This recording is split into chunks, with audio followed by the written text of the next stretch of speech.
இந்த வீடியோ பார்த்திங்கன்னா புதுசாக டெய்லரிங் கற்றுட்டு இருக்கிறவங்களுக்கு தான் இருக்குது. இதில் பார்த்திங்கன்னா ஸ்லீவில் லேஸ் நம்ம எப்படி அட்டாச் பண்ணோம் அதுதான் பார்க்க போகிறோம்.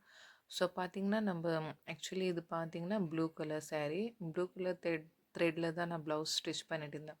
ஸோ ஸ்லீவ் அட்டாச் பண்ணும்போது நம்ம லேஸ் அட்டாச் பண்ணும்போது நம்ம லேஸ் எந்த கலரில் இருக்குது அந்த கலர் தான் நம்ம த்ரெட் மாற்றிக்கணும். மேலே மட்டும் மாற்றினா போதும், பாபினில் மாற்ற வேண்டாம். எனிவே பாபினில் கீழே நம்மளுக்கு ப்ளூ தான் இருக்கும்.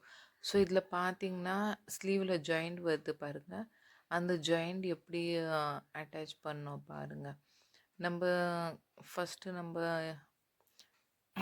அதே மாதிரி சேம் மெயின் ஃபேப்ரிக் இருக்குல்ல, அதில் எவ்வளோ தேவை அது மட்டும் கட் பண்ணிவிட்டு ஒரு 1/2 இன்ச் மட்டும் மேலே விடணும், எக்ஸ்ட்ரா வைக்கணும். பார்த்தீங்கன்னா வீடியோவில் தெரியும் உங்களுக்கு. 1/2 இன்ச் மேலே வச்சுட்டு 1/4 இன்ச் மாதிரி ஸ்டிச் பண்ணிடணும்.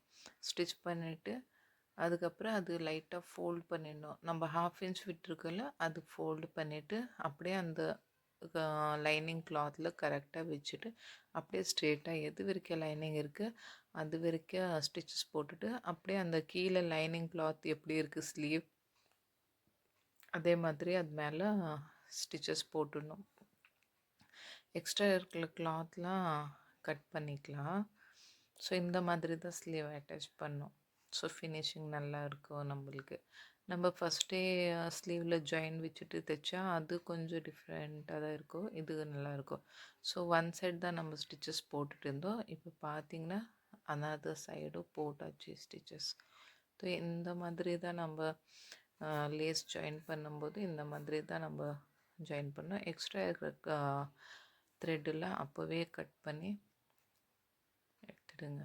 தேங்க்யூ.